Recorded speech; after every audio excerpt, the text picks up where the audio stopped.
Hi guys, welcome back to On the Rise ATL. I'm here with Adrian and Cami. They're the owners of Out Your League Entertainment. It's a studio here in Atlanta and they are doing a lot with all these different artists. What is it about Out Your League Entertainment that you really want people to know about your guys' company? We're not just one thing. We are a lot of things under one umbrella.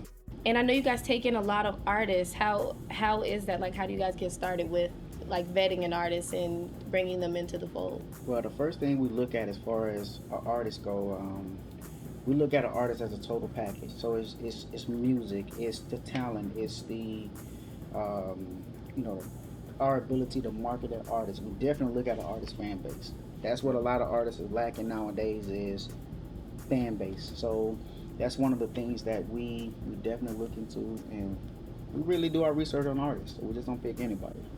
Okay, and you guys kind of got to walk us around here, and it's a lot of stuff here. So, what are all the things that you guys offer here at your studio? Um, Well, recording, of course. We offer mixing. We do mastering. We do. Did you see the booth? Yeah. Of course. You guys have these really we cool, have the different radio- colored booths. Oh yeah. Well, we have to. We gotta Yeah, let the everything's ladies color touch. coordinated. It's a woman's touching. Oh wait, we gotta show the right one.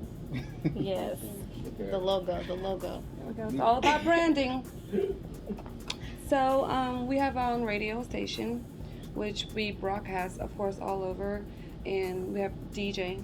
We have our Save the Music, Save a Life program. It's a foundation that offer. We have summer camp programs, so we do a lot. Okay, so Out Your League Entertainment is comprised of one, the label, the indie label itself, our artist management company where we manage artists, we help groom artists, our entertainment company. So a lot of things that, or a lot of labels or other people that's out there, they're always looking for somebody else's money. They're always looking to jump on somebody else's shows. We do our own.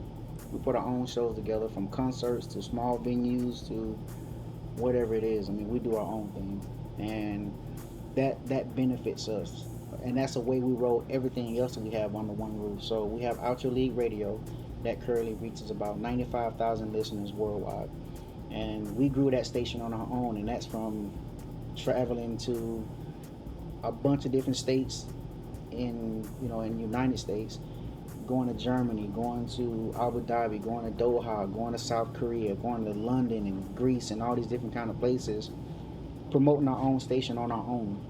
So we grew our station just by word of mouth, and now we've incorporated the whole live portion of it. So we grew the station to about 95,000 listeners, and it's going well, going real well. We also have Out Your League DJs. So they always tell you, if you don't like something, change it. I hate the way the music is right now. I hate what they play in the clubs. I just hate everything about the commercial side of music right now. So I wanted to change it. So, and the way of changing it is we created our own coalition of DJs, people that play good music. So you can go to one of my DJs and they're gonna give you real feedback on your record. They're not just gonna take your money like, yeah, I'll play your record or whatever. But that's how whack shit get on the radio. Yeah. It starts with the DJ, and I blame the DJs for messing up the industry. So we got DJs now that you guys will get a chance to meet that stick strictly to music, the content of the music, and that's what we love. Also having the Save the Music, Save the Life Foundation. That's also something that's real key for us, because again, that's giving back to the community. And last, Out Your League Studio, we have our own recording studio, our own facility, and it's our home, and we open it up to so many other artists to come in and get quality recording. Not someone that's gonna rush you, not someone that's not gonna give you feedback on what you're doing. You're gonna get a quality recording here, and it's a home type feel. You don't come in and feel. Pretty much, you're walking to this building and feel creative. Yeah. That's the feel that we wanted.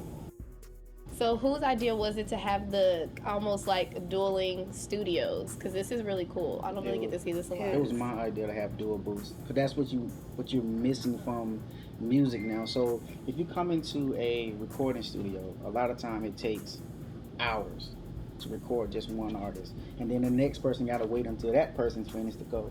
So we was like, okay, what can we do to move this along, or making sure we capturing both artists in their moment. So we came up with a dual booth recording function, and it works well.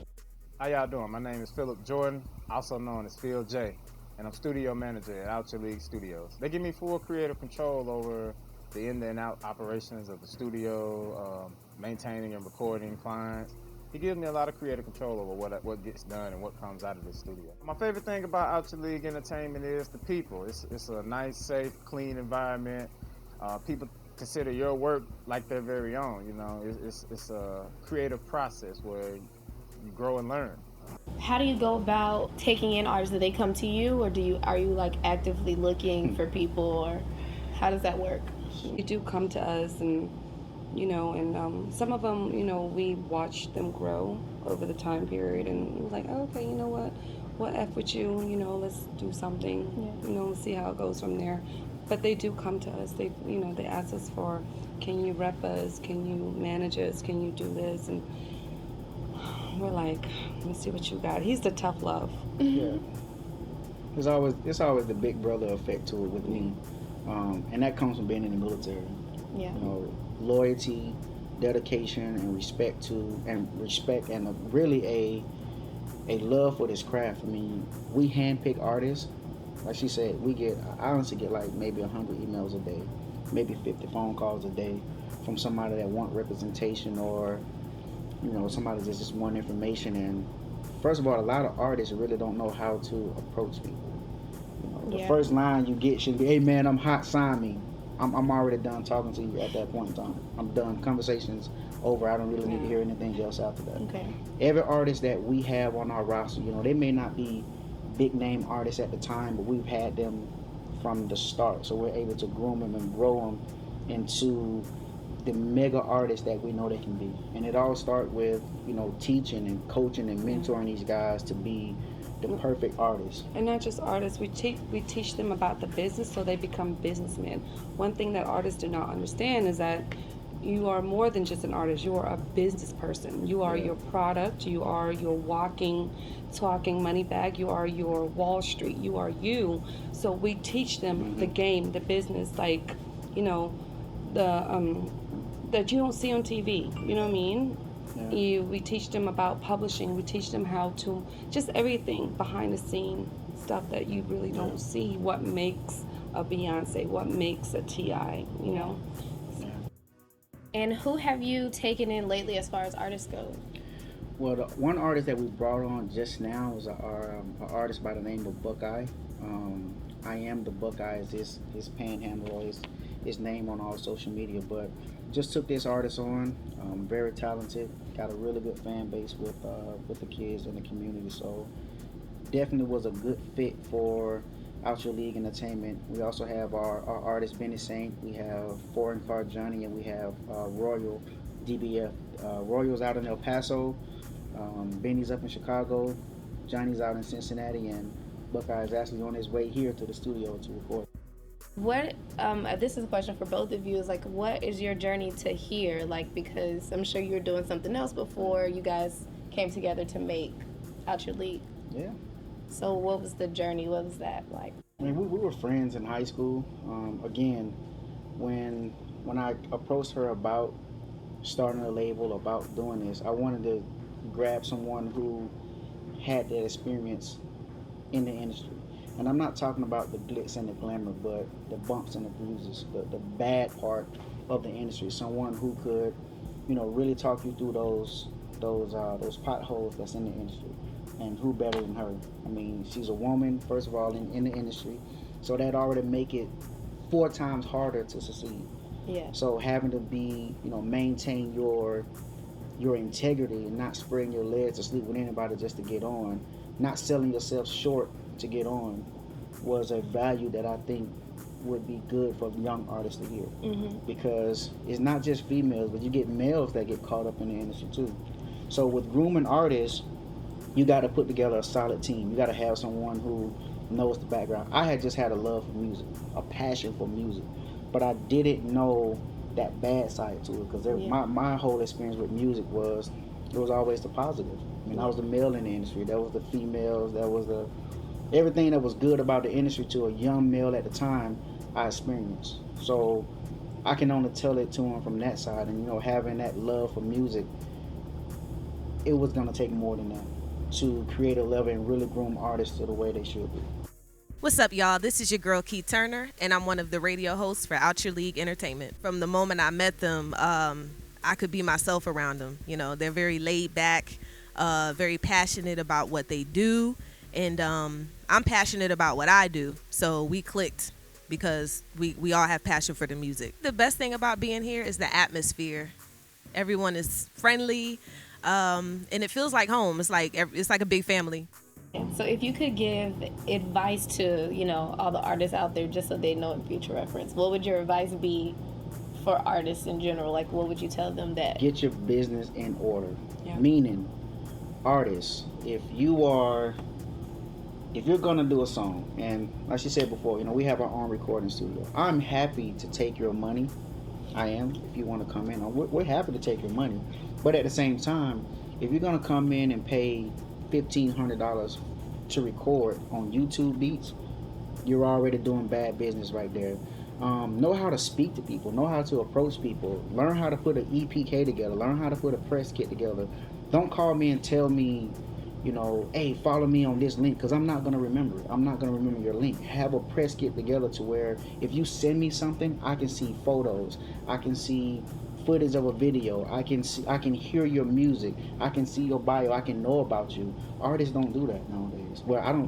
They just don't do it, and that's some of the things that, if that's not in order, I really don't want to talk to you. Okay. And it's not being arrogant. It kind of is what it is, because at the end of the day, if you have 2,000 artists a month coming to you guys, there's got to be a way for you to say, okay, this person is serious. Yep. Adding on to that, artists, please make sure this is what you want, that you eat and sleep and shit this shit. This is not a hobby where you pick up, and I'm looking dead, whoever's watching this, that when you feel like it, and he knows how passionate I am when it comes to business.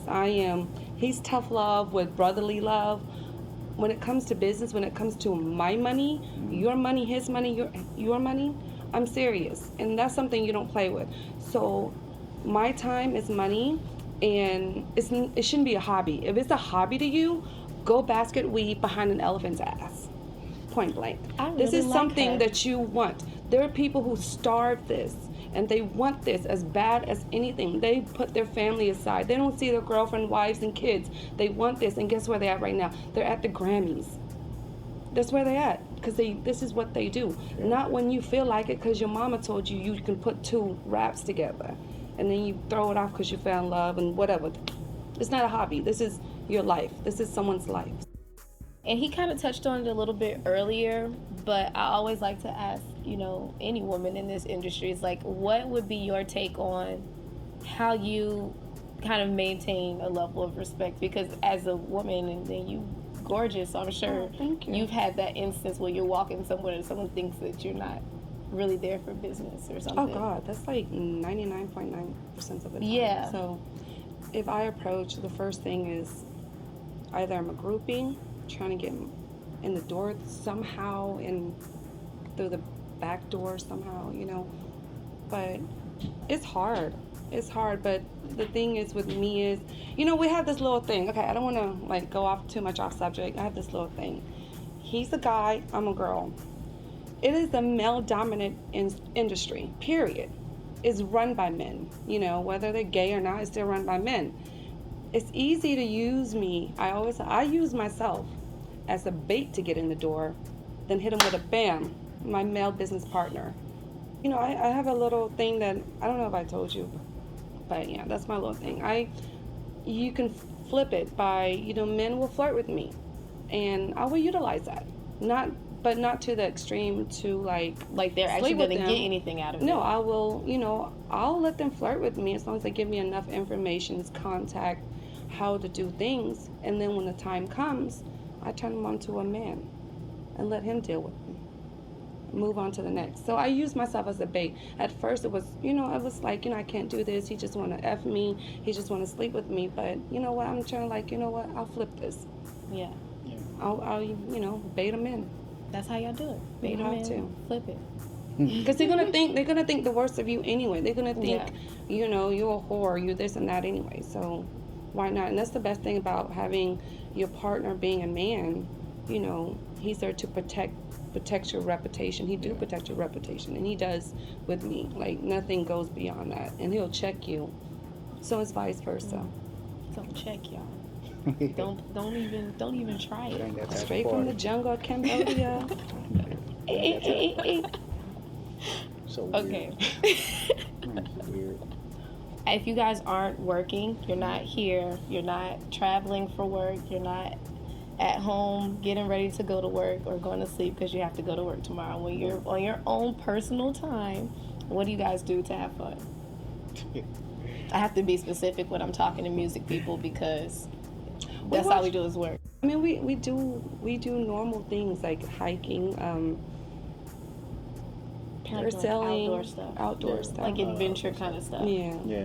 We have fun. I mean, sometimes camping, you gotta fishing. unwind. You gotta unwind. If you work all the time, which to a lot of people seem like that's what we're always doing is working. Again, laptops everywhere, phones everywhere. We do a lot of business, but at the same time, we have to have that time to just wind. What would be a song, like, what's the last song that came out that is like a good song to you, that you feel like, okay, this is a good song? I like Rock City. Yeah. And so I've been jamming to their CD, their album. Rock City Locked Away was a good song, but right now I'm really feeling that One Dance with Drake. That's your song right now? I'm feeling that song. Okay. I like that song. I like because there's so many different ways to flip it, and it's a fun song. I like fun songs that when it comes on, people just automatically gonna dance. No matter how you feel, you can have a bad day. I like songs that gonna make you, just kind of forget about. Who is someone that you want to get in the studio with, or that you would want to work with, that you feel like, you could get something out of it? Somebody that's like, a little... God, he's dead. He can be dead, it's fine. Prince. Oof. I know. It's that chill. People gonna hate it, but honestly, I would like to work with Kanye, arrogant ass. I do too. I respect that. I love Kanye. I would love to work with Kanye. I would love Kanye, to to work me, with Kanye.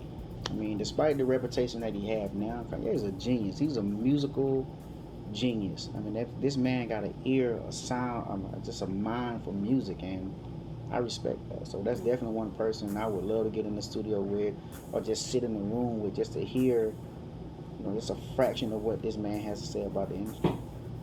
Okay. What do you think has been your most successful moment so far? Finally standing up a foundation for kids. I mean, that's something that we wanted to do. Everything else is cool, but if we can find a way to give back to the kids, I think that's one of the main things we wanted to do, that we would consider, that staple that's going to validate us as a team. Okay. And how about you? I think that's it Same. too. Yeah, because people always wait until they're rich and famous and on this pedestal on the red carpet before they say, "Oh, I give back." Why not give back now? Give back when you don't have nothing to give back. And that's when it's more meaningful to our community, to our society, and that's what's missing. And Alex and I have always talked about, let's find ways to incorporate the community, and having Save the Music, Save a Life Foundation is perfect. And with our summer camp program offering so much for our kids that's lost because of society, the music that affects society is like perfect. It's perfect timing right now. Thank you for watching this interview with us, Out Your League, ENT, on the Rise. You know that Stone Mountain pays the KKK and allows live Klan rallies on their We premises? had this conversation. I would never go to Stone Mountain again. You should know that.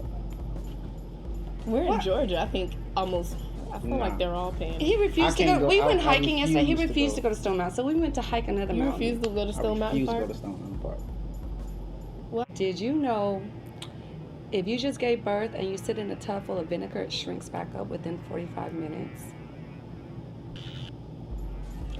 It was on Uber Facts. Can we Google it? So No. Okay. I bet y'all didn't know that though.